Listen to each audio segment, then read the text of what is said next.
Life in Willow Creek felt like navigating a maze of unspoken rules, especially when it came to the Montgomery family. They had a way of making me feel perpetually out of place, subtly reminding me that I was not one of them, that I would never truly belong. Family dinners were particularly challenging. Conversations often revolved around local history, generations of Montgomerys, or inside jokes that left me feeling isolated and bewildered. My attempts to contribute were often met with polite but dismissive nods. Eleanor, Liam's mother, had a particular talent for making me feel inadequate. She would praise Liam's ex-girlfriends, always highlighting their southern charm or impeccable manners, knowing full well I lacked those specific traits. "You know, Chloe, our family has always valued tradition," she'd say, her eyes sweeping over me, as if assessing my adherence to some invisible code. It was a constant reminder that I was an outsider, an anomaly in their carefully constructed world. Liam, meanwhile, seemed oblivious. He would laugh at his mother's jokes, participate in the family banter, and occasionally pat my hand as if to say, "Don't worry, you'll get it eventually." But I never did, and I never would. The sisters, Bethany and Sarah, were more direct in their disdain. They would often forget my dietary preferences or make comments about my unusual taste in music or art, always with a saccharine smile that belied their true intentions.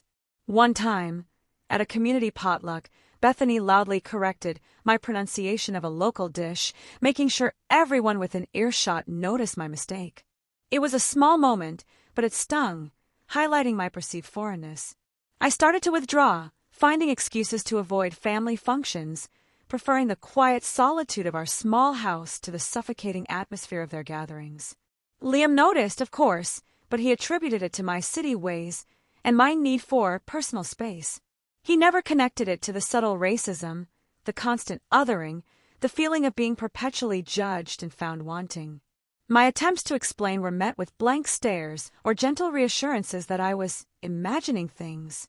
The emotional toll was immense. I felt a constant pressure to conform, to shrink myself, to become less of who I was in order to fit into their narrow definition of acceptability. It was exhausting, and it was slowly eroding my spirit. I found solace in my remote work, pouring my energy into projects that allowed me to express my creativity and intellect. It was the only place where I felt truly valued and respected, a stark contrast to my life outside the screen. My friendships back in Atlanta felt like a distant memory, a life I had left behind for a love that was increasingly feeling one-sided. I missed the ease of being understood, the comfort of not having to explain my existence.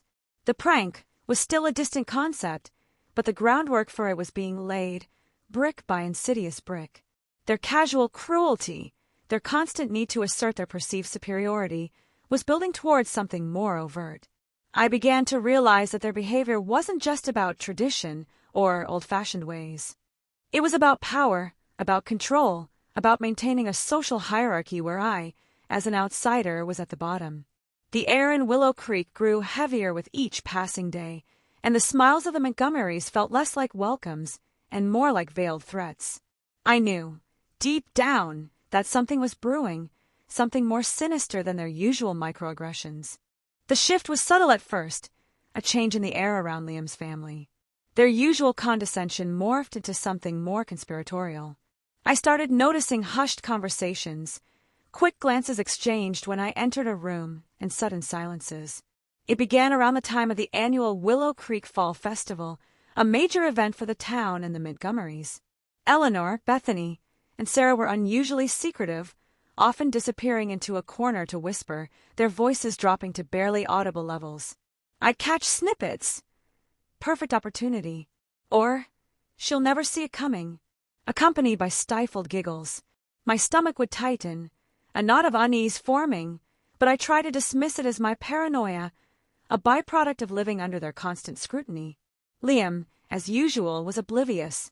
He was excited about the festival, focused on his volunteer duties, and seemed genuinely happy that his family was getting along so well. His innocence, or perhaps his willful ignorance, was becoming increasingly frustrating. One afternoon, I walked into the kitchen unexpectedly and found Eleanor and Bethany huddled over a map of the surrounding rural area, a map I didn't recognize. They quickly folded it away, their smiles too wide, too innocent. "Just planning some errands, dear," Eleanor chirped, her eyes darting nervously. Bethany giggled, a sound that grated on my nerves. I pretended to believe them, but a cold dread began to settle in my chest. They started making pointed comments about my sense of adventure, or my ability to adapt. "Chloe, you're so resilient, aren't you?" Sarah remarked one evening, her tone sickly sweet. "You can handle anything." It felt like they were testing me, probing for weaknesses, or perhaps setting the stage for something. I couldn't shake the feeling that I was a character in a play I didn't understand, and they were the directors. I confided in Liam, expressing my unease, the feeling that his family was up to something. He simply shrugged. "Oh, they're probably just planning a surprise party for you, honey. They love you." His words felt like a betrayal. The idea of a prank started to surface in their conversations, always framed as a harmless bit of fun, a way to lighten things up. "We're going to play a little joke on someone at the festival," Bethany announced one night, looking directly at me. My heart pounded. I wanted to confront them, to demand an explanation, but I held back. I didn't want to give them the satisfaction of seeing my fear, or worse, confirm their suspicions that I was too sensitive. Instead, I became hypervigilant, observing their every move, listening to every word. I tried to piece together their fragmented conversations, to understand the nature of the joke they were so eagerly anticipating. The festival day approached, and the tension in the house was palpable, at least for me. Liam was excited, his family was giddy, and I was a bundle of nerves, trying to prepare myself for whatever was coming. I packed a small bag with essentials, just in case. A water bottle, a power bank for my phone, a small flashlight. It felt absurd, preparing for a prank as if it were a survival mission, but my instincts screamed caution. Their smiles grew wider, their whispers more frequent. I knew, with a chilling certainty, that I was the target, and whatever they had planned, it wouldn't be harmless. It would be designed to humiliate, to reinforce their narrative of my otherness. The Willow Creek Fall Festival was a whirlwind of activity, a vibrant display of small-town charm that, for me, was overshadowed by a growing sense of dread. Liam was in his element, greeting neighbors, shaking hands, completely absorbed in the festivities. His family, however, was unusually attentive to me, almost overly so. Eleanor kept offering me sweet tea. Bethany insisted I try every local delicacy, and Sarah clung to my arm, guiding me through the crowded stalls. It was a performance, and I was the unwitting star.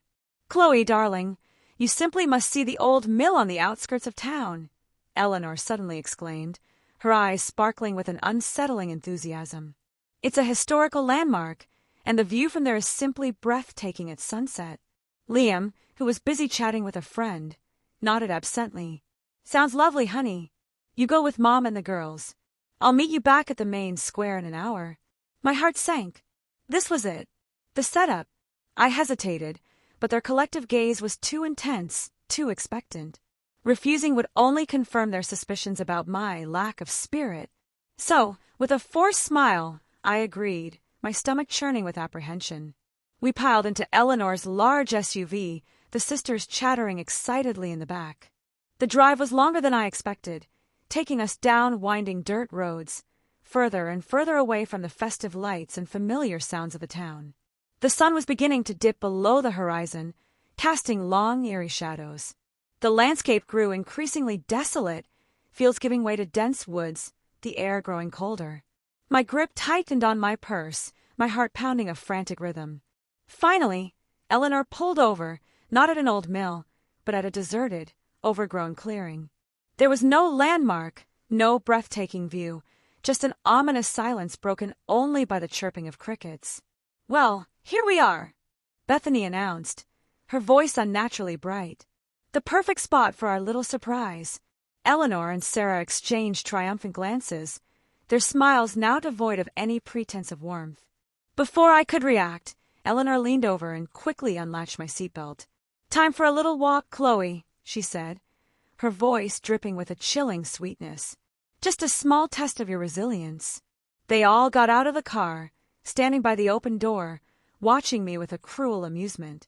"We'll be back for you eventually," Sarah added, a smirk playing on her lips. Unless you get lost, of course. The realization hit me like a physical blow. This wasn't a joke. It was a deliberate act of abandonment, a racist prank designed to leave me stranded and vulnerable. They wanted to see me break. Eleanor got back into the driver's seat, her eyes fixed on mine, a cold triumph in their depths. "Consider this a lesson, dear," she said, her voice dropping to a whisper. "Some people just don't belong here."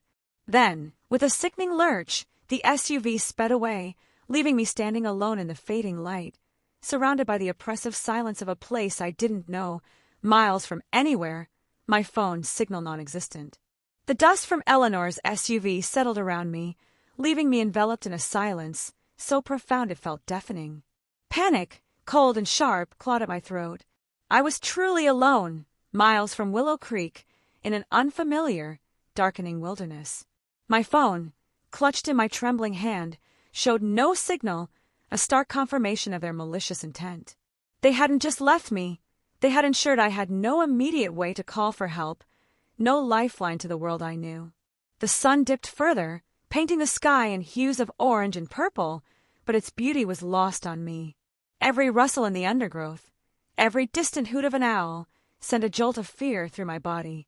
I tried to retrace our path, walking down the dirt road, but the turns and twists were disorienting in the dim light. Each step felt heavier than the last, my hope dwindling with the fading daylight. Tears welled in my eyes, hot and stinging, but I refused to let them fall.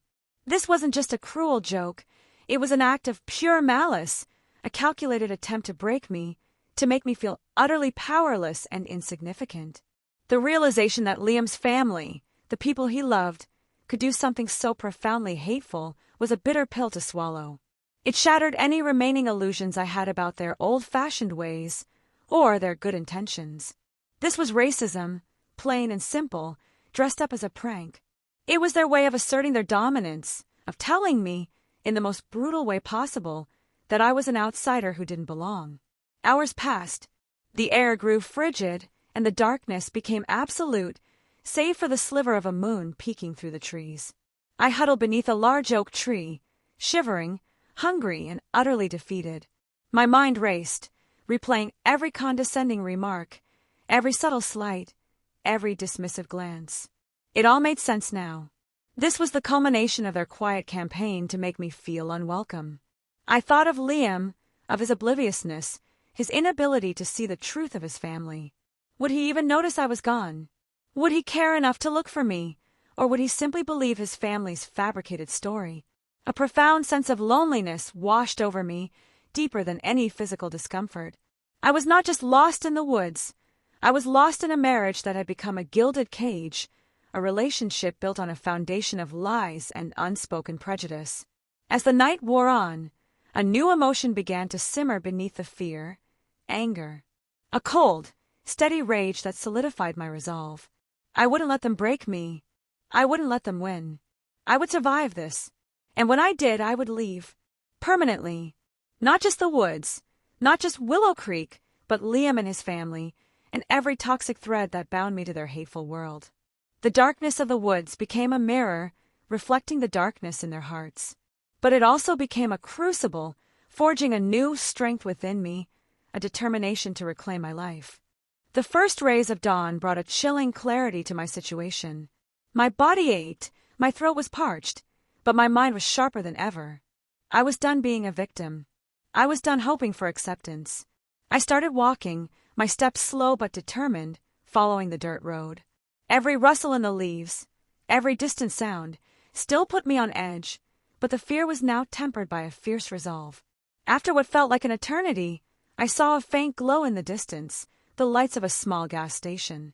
It was still miles away, but it was a beacon of hope, a sign that civilization and my escape were within reach. I finally stumbled into the gas station, exhausted and disheveled, but alive. The kind attendant, a woman named Martha, took one look at me and immediately offered water and a phone. I called a taxi, not Liam. The taxi ride back to Willow Creek was silent, but my mind raced.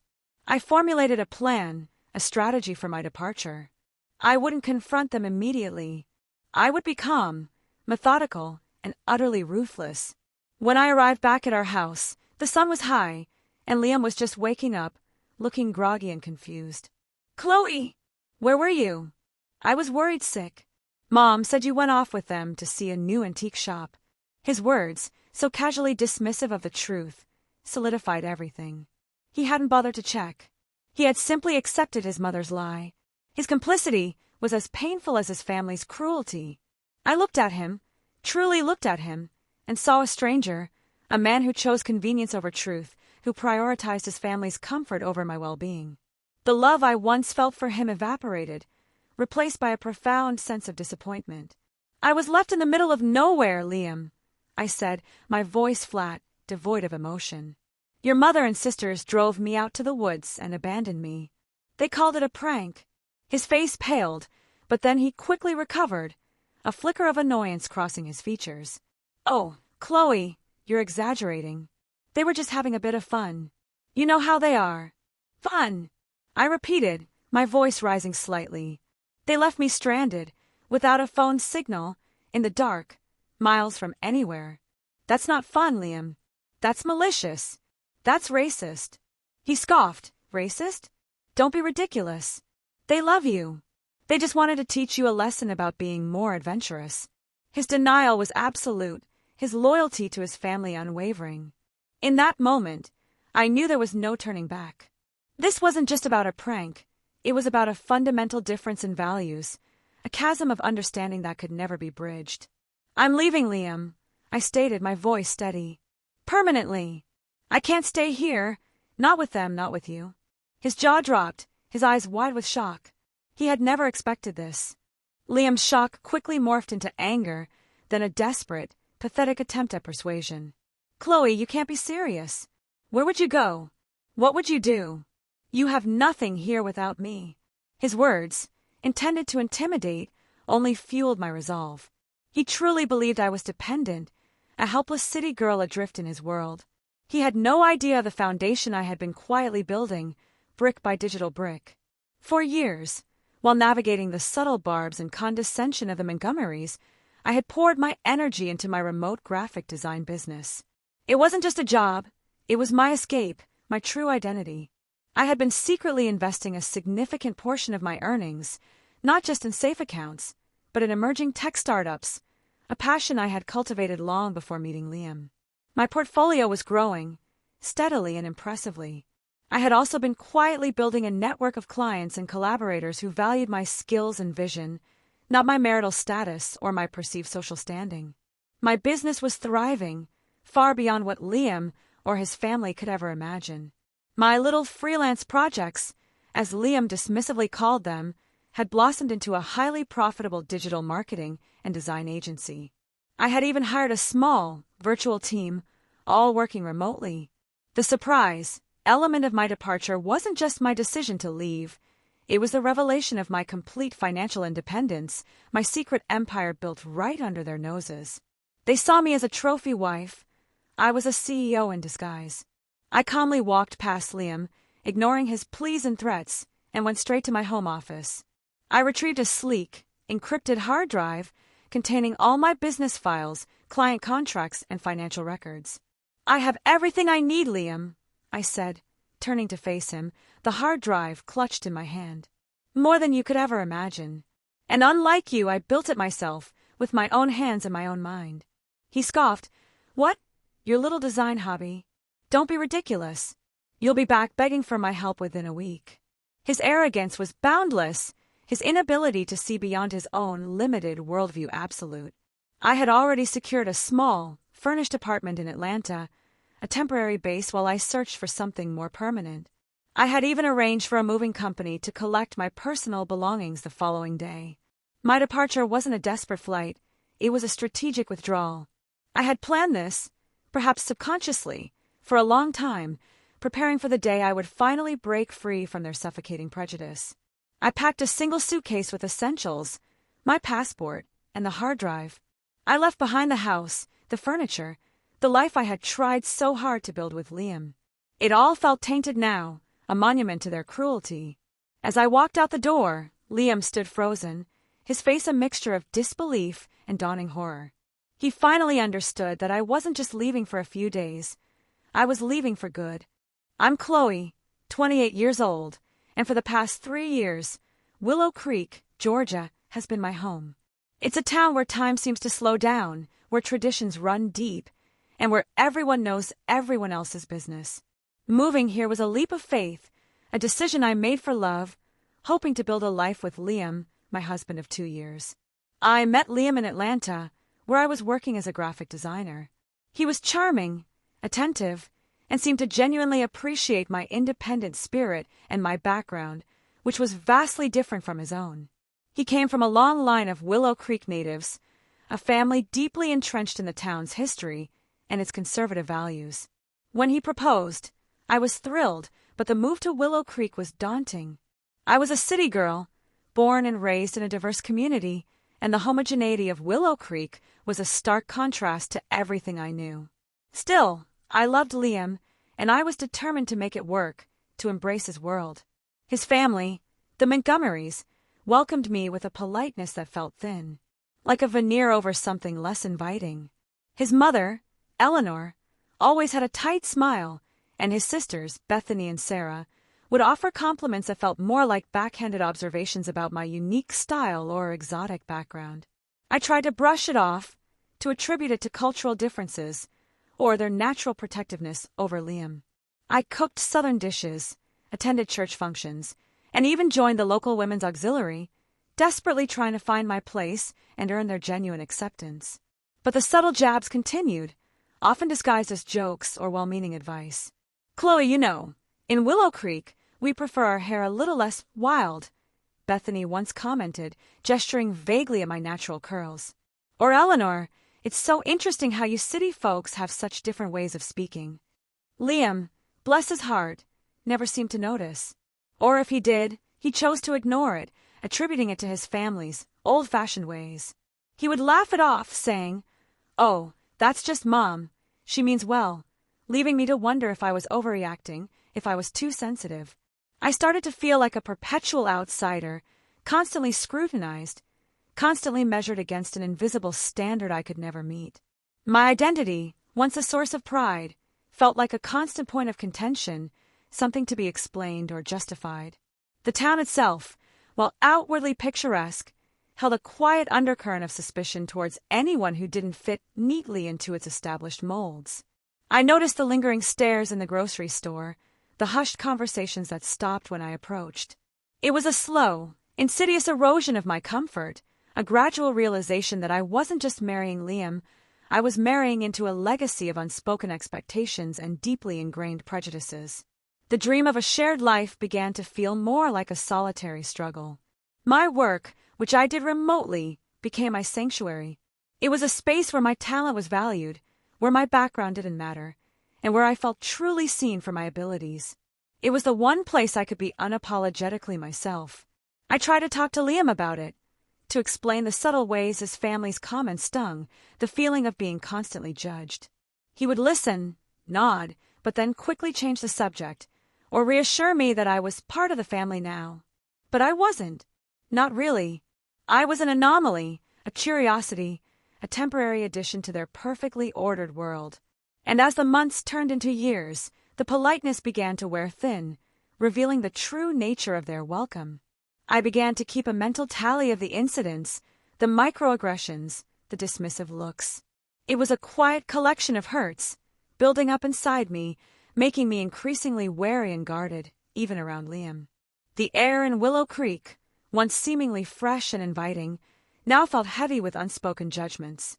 I started to dread family gatherings, steeling myself for the inevitable comment or condescending remark that would chip away at my spirit. Leaving Willow Creek felt like shedding a heavy cloak. The air in Atlanta, even with its traffic and noise, tasted like freedom. I settled into my temporary apartment, and for the first time in years, I breathed easily. The immediate aftermath was a flurry of activity. I contacted a divorce attorney, a sharp, no-nonsense woman who specialized in complex asset division. Liam's family, predictably, tried to fight me every step of the way. They argued I had no claim to anything, that I was a gold digger who had manipulated Liam. They underestimated me, just as they always had, but they didn't know about the true extent of my financial independence. During the divorce proceedings, my attorney unveiled my hidden assets. My thriving digital marketing agency, valued at over $1 million, and my diverse investment portfolio, which had grown exponentially. The look on Liam's face and his family's, when those numbers were read aloud in court, was priceless. Eleanor gasped, Bethany's jaw dropped, and Liam stared at me as if I were a ghost. They had seen me as nothing. I had become everything. The judge, a no-nonsense woman, quickly saw through their attempts to minimize my contributions and my worth. The prank was brought up, not as a joke, but as evidence of their malicious intent and my husband's complicity. The divorce was finalized swiftly, and the terms were overwhelmingly in my favor. I walked away with my business, my investments, and a significant settlement from the marital assets, far more than Liam or his family had ever intended. I bought a beautiful, spacious loft in a vibrant, diverse neighborhood in Atlanta, a place that truly felt like home. I expanded my business, hiring a full team, and our agency quickly became one of the most sought after in the region. My story, cautiously shared with a few trusted friends, became a testament to resilience. I started speaking at women's empowerment events, sharing my journey of overcoming discrimination and finding financial independence. I never looked back at Willow Creek. The pain of the racist prank, the betrayal, and the years of subtle abuse faded, replaced by a profound sense of peace and purpose. My life was authentically mine, built on my own terms. Occasionally, I'd hear whispers through mutual acquaintances. Liam struggling to explain my departure, his family's reputation tarnished by the truth that eventually leaked out. They were still trapped in their small, prejudiced world. But I was free. Free to thrive, free to build, free to be unapologetically Chloe. The prank, meant to break me, had instead forged me, turning a moment of profound humiliation into the catalyst for my greatest triumph. My husband's family had left me far from home, expecting me to be lost. But in that moment of abandonment, I found my true path, a path that led me not back to them, but permanently forward into a life of unexpected success and boundless liberation.